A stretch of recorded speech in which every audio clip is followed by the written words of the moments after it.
رسول اللہ صلی اللہ علیہ وعلی آلہ وسلم کی مبارک امت پیدا فرمایا۔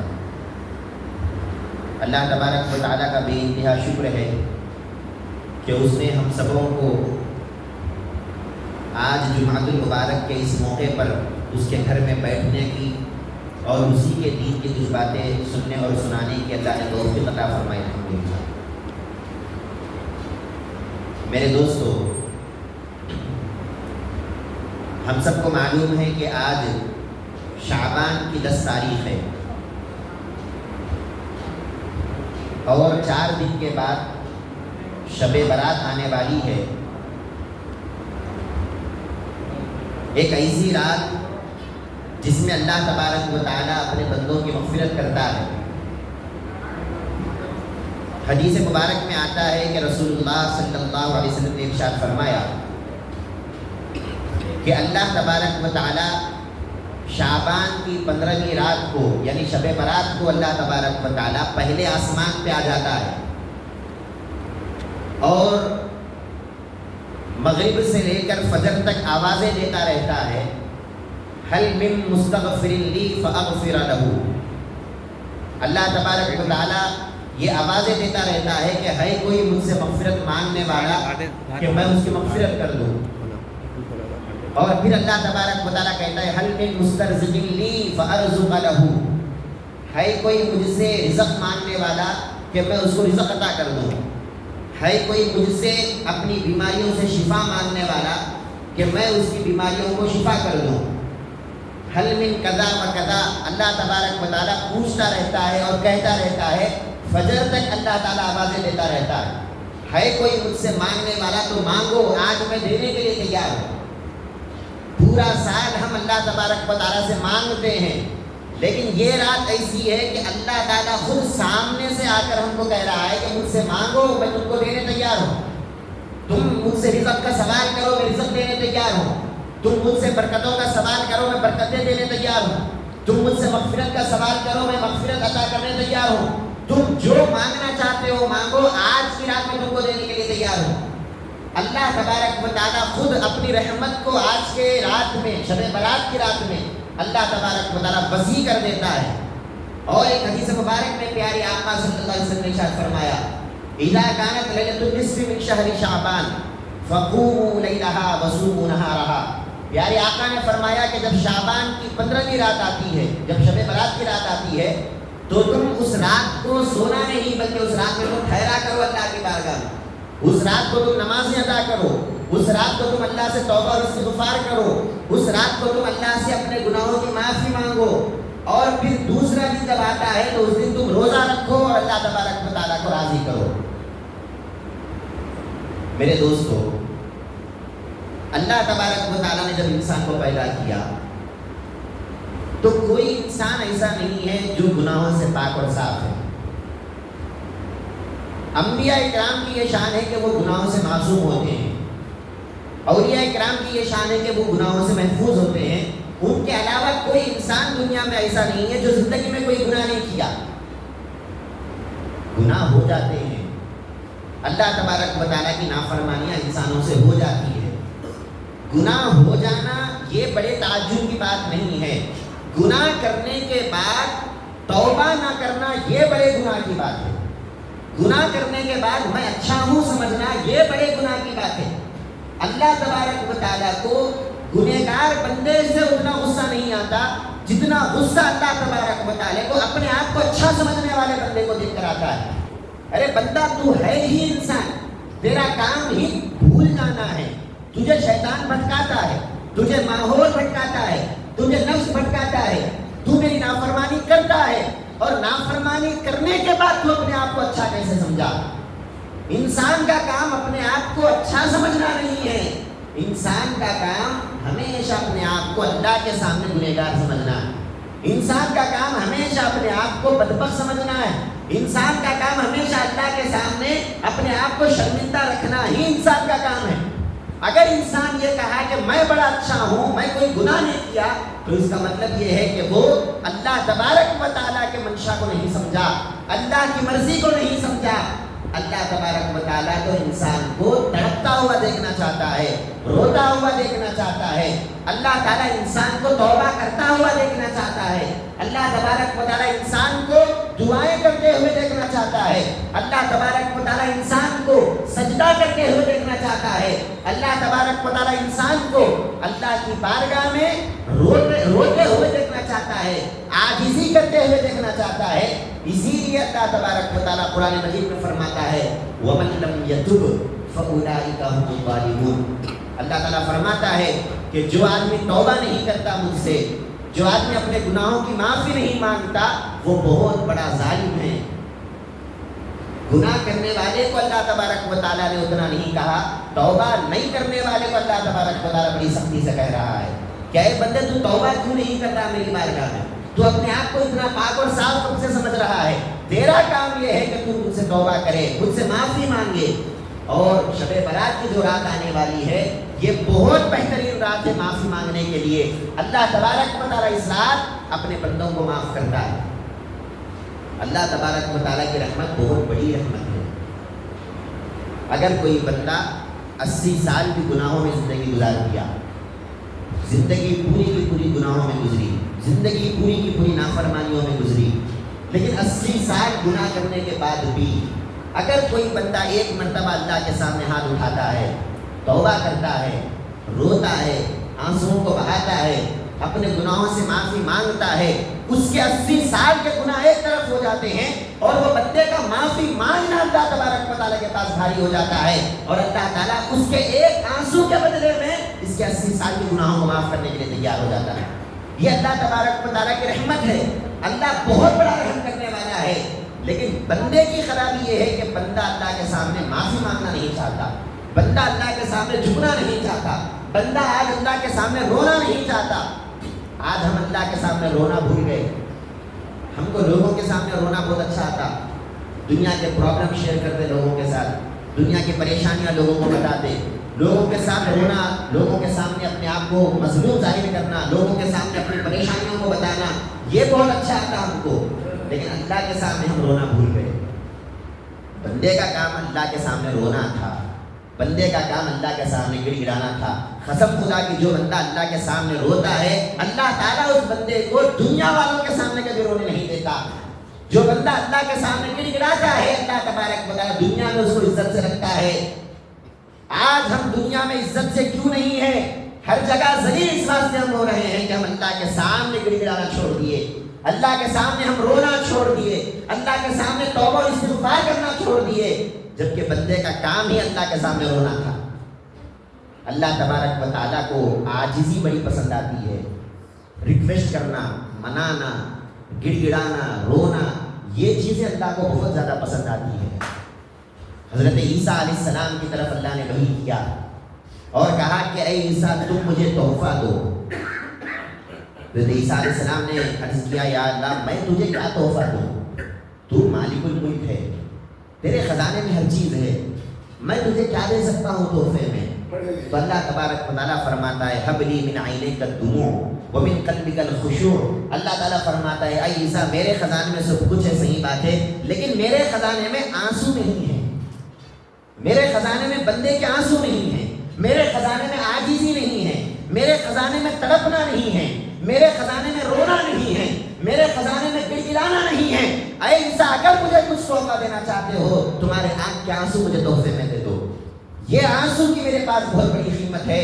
حدیث مبارک میں آتا ہے پیارے آقا علیہ السلام فرماتے ہیں جب بندہ روتا ہے اللہ کی بارگاہ میں، آنسوؤں کو بہاتا ہے، اللہ تبارک و تعالیٰ اس بندے کے آنسوؤں کو اپنے ہاتھ میں لیتا ہے، اپنے ہتھیلی میں لیتا ہے، فرشتوں کو بلا کے پوچھتا ہے اے فرشتوں یہ پانی کیا ہے، کیا تم کو معلوم ہے؟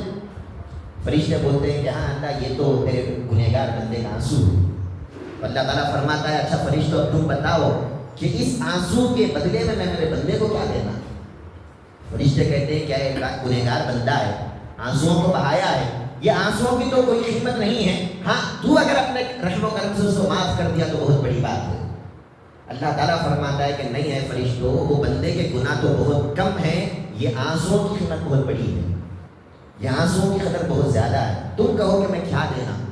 فرشتے کہتے ہیں کیا اللہ یہ آنسو ہوا تو ایک معمولی پانی کے خطرے ہیں، اس کی تو کوئی اہمیت نہیں ہے، ہاں تو اگر اپنے رحم و کرم سے اس کو جہنم سے آزاد کر دیا تو بڑی بات ہے۔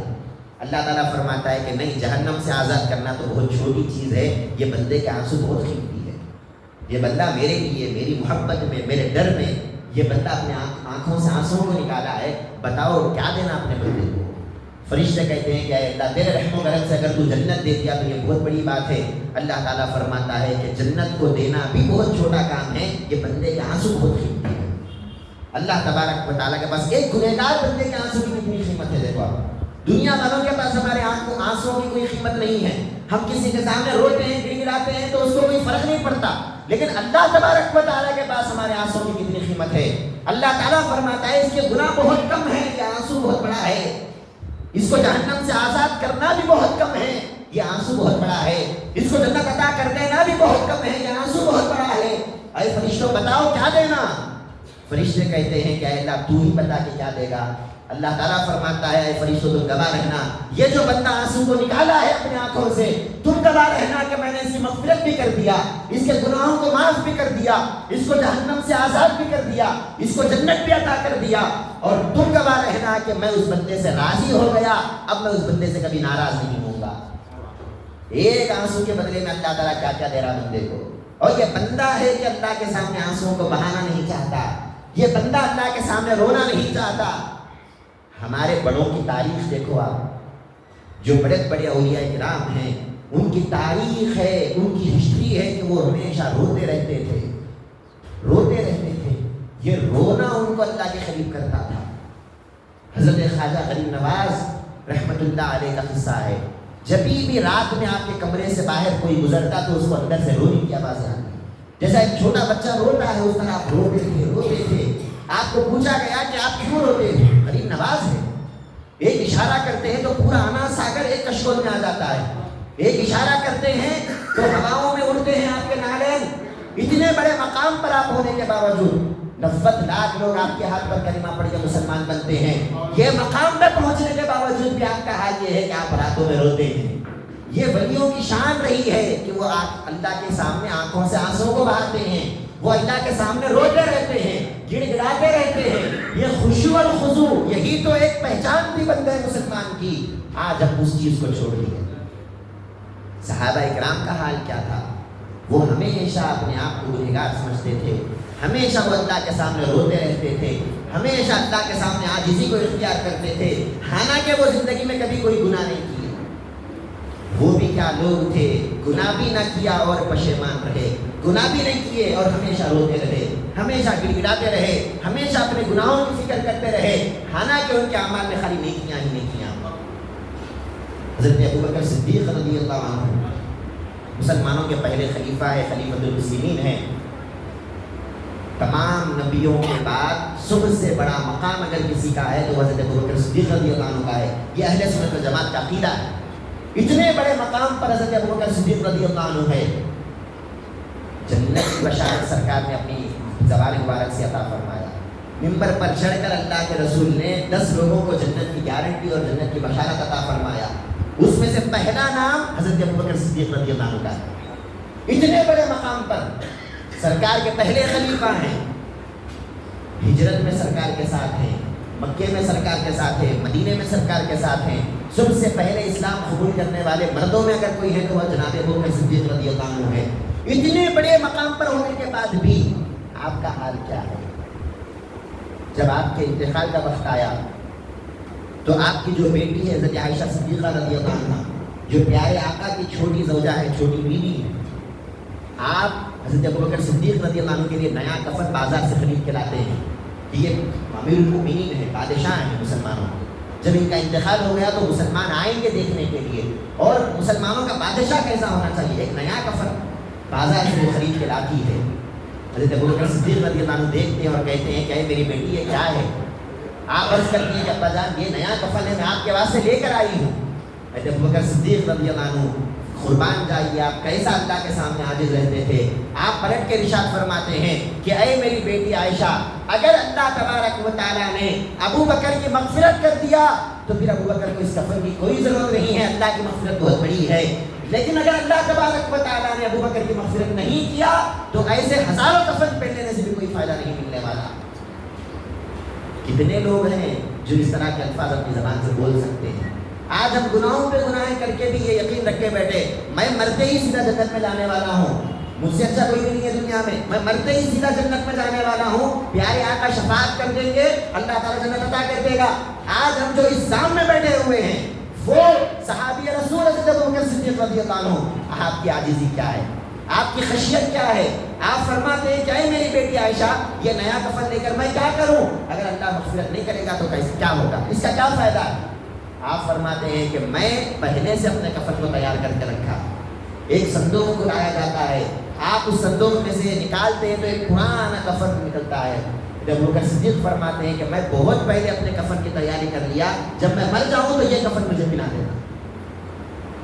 کتنے لوگ آئے اپنے ہم میں سے جو کفن کی تیاری کر کے رکھے, مرنے کا نام لیے تو لگ جاتے ہیں, ارے مرنا نہ تو ابھی مرنا نہیں ہے, ابھی بہت ہے, ابھی تو بچے آنا ہے, پودرے آنا ہے, پڑ پودرے آنا ہے, سب کی شادیاں ہو گیا, سب دیکھ کے بعد میں مرنا ہے, مرنے کا پلان بعد میں کریں گے, اتنا جلدی مرنا نہیں ہے ہم کو. اور وہ صحابی رسول آپ فرماتے ہیں کہ میں زندگی میں مرنے کی تیاری کر لیا, کفن کو تیار رکھا ہوں میں. یہ اللہ تبارک و تعالیٰ کا جو ڈر ہوتا ہے یہ اللہ تبارک و تعالیٰ کے پاس مقامات کو بڑھاتا ہے. حضرت عمر فاروق رضی اللہ عنہ دوسرے خلیفہ مسلمانوں کے, آپ کو بھی جنت کی بشارت پیارے آقا علیہ السلام نے منبر پر چڑھ کر زبان مبارک سے جن کو جنت کی بشارت دیا. حضرت عمر فاروق رضی اللہ عنہ جب خلیفہ بن گئے, آپ نے ایک آدمی کو مقرر کیا کس بات کے لیے, جب بھی میں مسجد میں آؤں تو تم مجھے یاد دلانا کہ اے عمر تم کو مرنا ہے اور اللہ کو منہ دکھانا ہے. تم مجھے یہ یاد دلاتے رہنا تاکہ مجھے یہ خیال نہ آئے کہ میں مسلمانوں کا بادشاہ ہوں, میں امیر ہوں. یہ خیال میرے دل میں کبھی بھی نہیں آنا. جب بھی میں مسجد میں آؤں تو مجھے یاد دلاتے رہنا کہ تم کو مرنا ہے اور موت تم کو آنا ہے. یہ صحابہ کرام کا معمول تھا. حضرت عثمان غنی رضی اللہ عنہ تیسرے خلیفہ ہیں مسلمانوں کے, سرکار کے داماد ہیں. سرکار کی 2 لڑکیاں حضرت عثمان غنی رضی اللہ عنہ کے نکاح میں آئی اور سرکار دو عالم صلی اللہ علیہ وسلم کیا ارشاد فرما رہے ہیں, اگر مجھے تیسری بیٹی ہوتی تو عثمان کو لے کر میں نکاح کر دیتا. اتنا حضرت عثمان رضی اللہ عنہ کے چاہنے والے سرکار دو عالم صلی اللہ علیہ وسلم داماد رسول ہیں, خلیفۃ رسول ہیں, اور جنت کی بشارت سرکار اپنی زبان مبارک سے عطا کر رہے ہیں. اور آپ کا حال کیا ہے جب قبرستان کو جاتے, بخاری اور مسلم کی متفق علیہ حدیث ہے, جب قبرستان کو آپ جاتے اتنا روتے کہ داڑھی آپ کی پھس جاتی. ہم کو کبھی فکر ہوئی اپنی خبر کی, ہم کو کبھی فکر نہیں ہوئی. ہم کئی مردوں کو اپنے ہاتھوں سے دفنا دیے. مجھے بھی اس حال میں ایک دن آنا ہے, مجھے بھی ایک دن مرنا ہے, مجھے بھی اس کیفیت سے گزرنا ہے, مجھے بھی منکر نکیر کے سوالات کے جوابات دینا ہے. کبھی ہم کو یہ خیال نہیں آیا. تو عثمان غنی رضی اللہ عنہ کا حال یہ تھا, آپ کی داڑھی مبارک بھی جایا کرتی. لوگ آپ سے پوچھتے کہ اے عثمان آپ اتنا کیوں روتے ہو, آپ تو داماد رسول ہیں, جنت کی بشارت سرکار نے آپ کو دے دی, آپ کیوں روتے ہو. تو عثمان غنی رضی اللہ عنہ پلٹ کے فرماتے ہیں میں نے سرکار سے سنا کہ خبر کی منزل آخرت کے تمام منزلوں میں سب سے پہلی منزل ہے. اگر کوئی بندہ یہاں کامیاب ہو گیا تو پوری منزلوں میں کامیاب ہے, اگر کوئی بندہ یہاں ناکام ہو گیا تو آگے کی تمام منزلیں اس کی ناکام ہو جائے گی. سرکار نے تو جنت کی بشارت دے دیا, لیکن میرے عمل اتنے برے ہیں کہ مجھے ڈر لگتا ہے کہ میرا خبر میں کیا حال ہوگا. یہ وہ لوگ ہیں جو زندگی میں کبھی گناہ نہیں کیے, یہ وہ لوگ ہیں جن کو زبان مصطفیٰ سے جنت کی بشارتیں مل رہی ہے, اور ان کا خشیت الہی کا حال یہ ہے. یہ اتنا روتے ہیں, یہ اتنا گڑگڑاتے ہیں. ہمارا حال یہ ہے صبح سے شام تک گناہوں پہ گناہ کر رہے ہیں. کتنے گناہ کیے وہ بھی ہم کو نہیں معلوم, لیکن آنکھ سے ایک آنسو ہمارا نہیں گرتا. ہم یہ کہتے ہیں کہ میں بڑا اچھا ہوں, میں تو گناہ نہیں ہوں. حضرت مولا کائنات مولا علی رضی اللہ عنہ چوتھے خلیفہ ہیں. سرکار دو عالم صلی اللہ علیہ وسلم کی پیاری بیٹی حضرت فاطمہ الزہرا رضی اللہ عنہ کے شوہر ہیں. آپ کے بیٹوں کو سرکار نے جنت کا سردار ہونے کی بشارت دے دیا, تو پھر آپ کا کیا مقام ہوگا. اتنے بڑے مقام پر حضرت مولا کائنات مولا علی رضی اللہ عنہ, حال کیا تھا آپ کی کیفیت کا, آپ کے عمل کا حال کیا تھا. نماز میں جب ٹھہرتے تیر نکال لیا جاتا تو آپ کو نماز میں محسوس نہیں ہوتا. ایسی نمازیں پڑھنے والے وہ حضرت علی رضی اللہ عنہ, ایسی نمازیں پڑھنے کے بعد جب آپ دعا کے لیے ہاتھ اٹھاتے تو کیا دعا کرتے, الہی عبدک العاصی عطا کا, مقرا بالذنوب وقد دعاك فإن تغفر فأنت لذاك أهل وإن تغفر فمن يرحم سواك۔ حضرت علی مولا کائنات رضی اللہ عنہ دعا کر رہے ہیں کہ مولا میں تیرا بڑا گنہگار بندہ ہوں، تیری بارگاہ میں آیا ہوں، اگر تو مجھے معاف کر دے تو یہ تیرا کرم ہے، اگر تو مجھے معاف نہیں کرے گا تو کون ہے تیرے سوا بخشنے والا۔ یہ ایسی نمازیں پڑھ کے ایسی دعائیں کرنے والے لوگ بھی گزرے ہیں۔ آج ہمارا عمل کہاں ہے؟ ہماری نمازیں کیسی ہے؟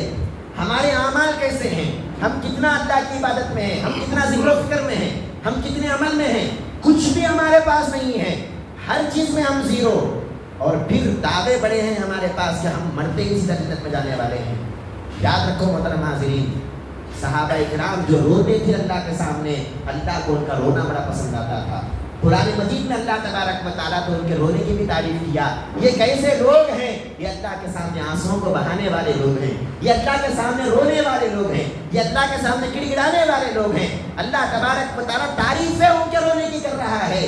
اللہ کو کتنا پسند آیا ہوگا ان کا رونا، وہ کیسے اللہ کو منائے ہوں گے۔ امام جعفر صادق رضی اللہ عنہ بہت مشہور امام ہے اہل بیت کے۔ رجب کے مہینے میں ہم کنڈے کرتے، کھیر پوریوں کی دعوت کرتے، یہ امام جعفر صادق رضی اللہ عنہ کا طریقہ اور سنت ہے۔ آپ اہل بیت ہیں، امام حسین علیہ السلام کے اولاد سے ہیں، اور آپ کا حال کیا ہے؟ اتنے بڑے آپ امام ہیں، آپ کا حال کیا ہے؟ آپ اپنے گھر کے نوکروں کو بلاتے اور بلا کر کہتے کہ اے غلاموں، آج تم وعدہ کرو مجھ سے، اگر کل قیامت کے دن اگر میں اللہ کی بارگاہ میں پھنس گیا اور اللہ تبارک و تعالیٰ نے مجھے پکڑ لیا تو تم دعا کر کے مجھے بچا لینا۔ اپنے غلاموں کو کہہ رہے ہیں، اور خود کون ہے؟ اہل بیت کے امام، اتنے بڑے مقام پر فائز ہیں۔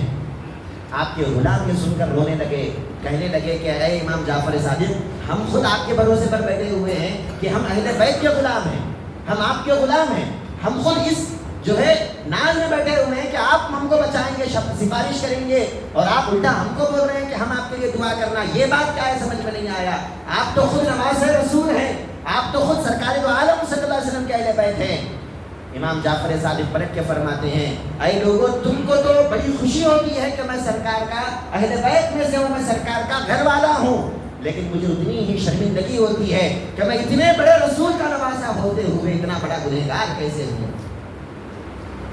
حالانکہ وہ زندگی میں کوئی گناہ نہیں، وہ معصوم لوگ ہیں، وہ اللہ کی خشیت میں، اللہ کی عبادت میں زندگی گزارنے والے لوگ ہیں، وہ ہمیشہ اللہ کے سامنے روتے ہوئے اور عاجزی کرتے ہوئے زندگی گزارنے والے لوگ ہیں، اور ان کا یہ حال ہے اگر میں اللہ کی بارگاہ میں پھنس جاؤں تو تم مجھے دعا کر کے بچا لینا۔ آج ہمارا کیا حال ہے محترم؟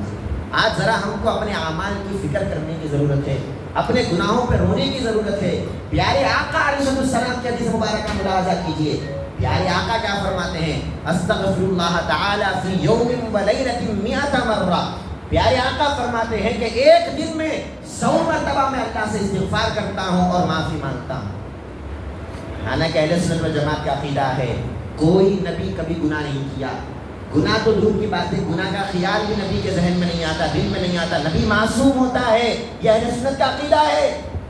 اور یہ تو امام الانبیاء ہیں، ان کے صدقے میں گنہگاروں کی شفاعت ہو رہی ہے، ان کے صدقے میں گناہگاروں کی مغفرت ہو رہی ہے۔ اور پیارے آقا علیہ السلام کیا فرماتے ہیں؟ ایک دن میں 100 مرتبہ اللہ سے استغفار کرتا ہوں۔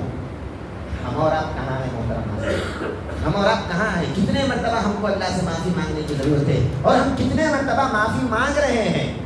ہم کو کبھی خیال نہیں آیا۔ دنیا میں اگر کوئی ہم کو ناراض ہو گیا، ہمارا کوئی عزیز ہے، رشتہ دار ہے، اگر کوئی ہمارا قریبی ہے، اگر ہمارے سے ناراض ہو گیا تو ہم کو اس کو منانے کی فکر ہوتی ہے، بھائی انہیں میرا قریبی ہے، مجھے اس کو منانا ہے، میرا دوست ہے، میرا رشتہ دار ہے، انہیں مجھ سے ناراض ہو گیا تو اس کو منانا ہے۔ اب اس کو منانے کے لیے جو کرنا پڑے کرتے ہیں، کبھی اس کو ٹریٹ دیتے ہیں، کبھی اس کے لیے پیسوں کو قربان کرتے ہیں، کبھی اس کو مناتے ہیں، کبھی اس کو معافیاں مانگتے ہیں، سب کچھ کرتے ہیں ایک مخلوق کو منانے کے لیے، ایک بندے کو منانے کے لیے جتنا ہو سکتا ہے اتنا کرتے ہیں۔ یہاں ہمارا پروردگار ہمارے گناہوں کی وجہ سے ناراض ہے اور ہم کو کوئی فکر نہیں ہے۔ یہاں ہمارا پروردگار جو دن رات ہماری ضرورتوں کو پوری کر رہا ہے، جو دن رات ہماری حاجتوں کو پوری کر رہا ہے، ہمارا رب ہے، خالق ہے، مالک ہے، حاکم ہے، رازق ہے، ایسا پروردگار، اور ہم اس کی نافرمانی کر رہے ہیں، اس کو منانے کی فکر بھی نہیں ہے، کبھی خیال بھی نہیں آ رہا ہے کہ میرا پروردگار مجھ سے راضی ہے یا ناراض ہے۔ اولیاء کرام کا طریقہ کیا رہا؟ اولیاء کرام ہمیشہ روتے رہتے تھے، وہ لوگ اپنے آپ کو ہمیشہ شرمندہ رکھتے تھے اللہ کے سامنے، اپنے آپ کو ہمیشہ اللہ کے سامنے نادم رکھتے تھے۔ محترم حاضرین، اگر کامیاب ہونا ہے تو یہ اللہ والوں کی تاریخ کو لوٹانے کی ضرورت ہے اور دہرانے کی ضرورت ہے۔ ہم کو بھی اپنے گناہوں سے معافی مانگنے کی ضرورت ہے، پھر فور توبہ کرنے کی ضرورت ہے۔ اگر کوئی ابھی اسی وقت مر گیا، موت کی تو کوئی گارنٹی نہیں ہے، ہم میں سے کوئی یہ بول نہیں سکتا کہ میرے کو اب مرنا نہیں ہے۔ اب ایک سیکنڈ کے اندر اگر موت آ گئی تو کون روک سکتے ہیں اس کو؟ نہیں بھائی میرے کو مرنا نہیں ہے، پلیز میرے کو تو ابھی بوڑھا ہونا ہے، میرے کو تو ابھی تو میں جوان ہوں، جوانی کے مزے لینا ہے، بوڑھا ہونا ہے، پودروں کو دیکھنا ہے، نوازوں کو دیکھنا ہے۔ یہ سارے جو خیالات ہم اپنے ذہن میں پال کے رکھے ہیں یہ کچھ کام نہیں آنے والے۔ موت کب آتی ہے ہم کو نہیں معلوم، موت کبھی بھی آ سکتی۔ اگر اس سیکنڈ موت آ گئی اور ہم مر گئے، اللہ کو کیا منہ دکھائیں گے؟ پیارے آقا علیہ السلام خبر میں تشریف لائیں گے، پیارے آقا کو کیا منہ دکھائیں گے؟ ذرا ہم اپنے اعمال کو دیکھنا، اگر میں اب مر گیا اور پیارے آقا خبر میں میرے آ گئے، میں کیا منہ دکھاؤں پیارے آقا؟ فرشتوں کو جواب دینا تو دور کی بات ہے، فرشتوں کو جواب دینا نہ دینا یہ ایک بات کی بات ہے۔ میرے آقا، میرے رسول، میرے مالک و مختار جب میری خبر میں آئیں گے، میرا گنہگار کا چہرہ دیکھیں گے تو کیا منہ دکھاؤں گا میں پیارے آقا کو؟ کیا ہم کو کبھی اس کی فکر ہوئی؟ اگر اللہ تبارک و تعالیٰ قیامت میں میرے اعمال کا حساب لے گا تو میرا کیا عالم ہوگا؟ پیارے آقا، اولیاء کرام وہاں پر ہوں گے قیامت میں، ایک طرف غوث اعظم سرکار ہوں گے، ایک طرف غریب نواز ہوں گے، ایک طرف اعلیٰ حضرت ہوں گے، بڑے بڑے اولیاء کرام ہم نام لیتے ہیں جن کا، ہم جن پر فخر کرتے ہیں، بڑے بڑے اولیاء کرام وہاں ٹھہرے ہوئے ہوں گے، اور ان تمام لوگوں کے سامنے جب ہمارے اعمال کھلیں گے، ہمارے گناہ جب ظاہر ہوں گے تو بتائیے کیا حال ہوگا ہمارا؟ کیا منہ دکھائیں گے ہم غریب نواز سرکار کو، غوث اعظم سرکار کو، بڑے بڑے اولیاء کرام کو، پیارے آقا کو کیا منہ دکھائیں گے؟ اللہ کو کیا منہ دکھائیں گے؟ ہم کو اپنے اعمال پر رحم کرنے کی ضرورت ہے، ہم کو اپنی گناہوں سے توبہ کرنے کی ضرورت ہے۔ شب برات کی جو رات آ رہی ہے، اللہ تبارک و تعالیٰ کی طرف سے بہت بڑا احسان سمجھنا ہم اس کو۔ پرانے زمانے میں اس طرح کی راتیں نہیں ہوتی تھی، یاد رکھو۔ یہ جو رات ملی ہے یہ بھی پیارے آقا کا صدقہ ہے جو اللہ نے ہم کو عطا فرمایا۔ پرانے زمانے میں ایسی راتیں نہیں ہوا کرتی۔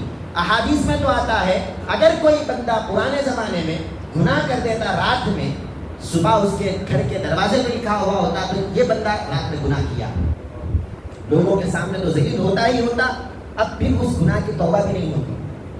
اب وہ گر گرانا، معافی مانگنا، توبہ کرنا، اللہ تبارک و تعالیٰ بہت جلدی گناہ کو معاف نہیں کرتا تھا، لیکن اس امت پر اللہ کا احسان دیکھو آپ۔ یہ پیارے آقا علیہ السلام کی محبت کا نتیجہ ہے، اس میں ہمارا کوئی کمال نہیں ہے۔ اللہ تبارک و تعالیٰ اپنے محبوب کے صدقے میں، یہاں اس امت کا حال کیا ہے؟ اگر یہ بندہ گناہ بھی کرتا ہے، اللہ تبارک و تعالیٰ اس گناہ کو چھپاتا ہے۔ میں رات میں کیا گناہ کیا آپ کو نہیں معلوم، آپ کیا گناہ کیے مجھے نہیں معلوم، ہمارے چہروں پہ لکھا ہوا نہیں ہے، ہماری پیشانیوں پہ لکھا ہوا نہیں ہے، یہ جو چھپا کے رکھے ہیں اللہ تعالیٰ، یہ بھی اللہ کی رحمت ہے۔ اللہ تبارک و تعالیٰ گناہوں کو ظاہر نہیں کیا، اور پھر اس کے بعد اللہ کی رحمت تو دیکھو، یہ گناہ کرنے کے بعد اب وہ بندہ اگر نادم ہو گیا، پریشان ہو گیا، اللہ کی بارگاہ میں آ گیا، توبہ استغفار کیا، اللہ تعالیٰ اس گناہ کو بھی میٹ دیا اور معاف کر دیا۔ یہ رحمتیں جو اللہ کی ہم کو مل رہی ہے، اس کی ہم کو قدر کرنے کی ضرورت ہے۔ سال میں ایک دن تو بھی اللہ کے لیے ہم جاگنے کی کوشش کرنا، ایک رات اللہ کے لیے نکالنے کی کوشش کرنا۔ سال میں کئی راتیں ایسی ہیں جو ہم فنکشنوں میں گزار دیے، دنیا والوں کے لیے گزارے، دنیا والوں کو خوش کرنے کے لیے راتوں میں جاگے، اب ایک رات اللہ کو راضی کرنے کے لیے جاگنے کی کوشش کرنا۔ شب برات کی رات آنے والی ہے، ارادہ کر لینا میں فجر تک جاگوں گا، اور جاگ کر کیا کروں گا؟ جاگ کر دنیا کی باتیں کرنا نہیں ہے، جاگ کے ہم کو دنیا کے قصے کہانیاں سنا لینا نہیں ہے، جاگ کر ہم کو اپنے گناہوں پہ نادم ہونا ہے۔ یہ رات مقدر پڑھنے کی رات ہے۔ آخری بات بول رہا ہوں، پیارے آقا علیہ السلام فرماتے ہیں شب برات کی رات اللہ تبارک و تعالیٰ مقدر کو لکھتا ہے، آئندہ سال تک کون سے بندے کو کتنا رزق دینا ہے فرشتوں کے حوالے کر دیا جاتا ہے کہ اے فرشتوں یہ لسٹ لے لو، یہ فہرست لے لو، آئندہ سال تک اس بندے کو اتنا رزق دینا ہے، اس بندے کو اتنی بیماریاں دینا ہے، اس بندے کو اتنی مصیبتیں اور پریشانیاں دینا ہے، اور اس بندے کو موت دینا ہے، یا اس بندے کو آئندہ سال تک زندہ رکھنا ہے۔ یہ تمام مقدر کی باتیں اللہ تبارک و تعالیٰ شب برات کی رات عطا کرتا ہے، اور ایسی رات اللہ تعالیٰ کہہ رہا ہے کہ تم جو مانگو گے میں تم کو دینے کے لیے تیار ہوں۔ مقدر بھی اللہ تبارک و تعالیٰ گویا ہمارے ہاتھوں میں دے دیا. مانگ رہے ہیں بندے جو مانگنا ہے میں تجھے عطا کرنے تیار ہوں. رزق مانگتا ہے تو رزق مانگ لے, میں رزق میں برکت دینے تیار ہوں. اگر عمر میں برکت مانگتا ہے تو مانگنے دینے تیار ہوں. بیماریوں سے شفا مانگتا ہے تو مانگنے دینے تیار ہوں. مغرب سے لے کر فجر تک اللہ تبارک و تعالیٰ پہلے آسمان پر آ کر آوازیں دیتا ہے, ندائیں دیتا ہے, ہم کو پکارتا ہے. پورا سال ہم اللہ کو پکار رہے ہیں اور اس رات اللہ تعالیٰ کی رحمت خود ہم کو پکار رہی ہے. اللہ تبارک و تعالیٰ خود ہم کو آوازیں دے رہا ہے. تو اس چانس کو مس کرنا نہیں ہے, اس کو چھوڑنا نہیں ہے, بلکہ ہم کو اللہ کو منانا ہے, راضی کرنا ہے اور اپنے گناہوں پہ نادم ہونا ہے. اللہ تبارک و تعالیٰ سے میں دعا گو ہوں, جو ہم کہے ہیں سنے ہیں, اللہ تعالیٰ ہم سب کو عمل کی توفیق عطا فرمائے. اللہ تبارک و تعالیٰ جب شب برات, شب قدر جیسی بڑی بڑی راتیں ہم کو عطا فرمایا ہے تو ان راتوں کی اہمیت کو اور عظمت کو سمجھنے کی توفیق عطا فرمائے. اور شب برات میں اللہ تبارک و تعالیٰ ہم سب کو گناہوں سے معافی مانگنے کی توفیق عطا فرمائے اور ہم سب کے گناہوں کو معاف فرمائے. وما علینا الا البلاغ. السلام علیکم ورحمۃ اللہ.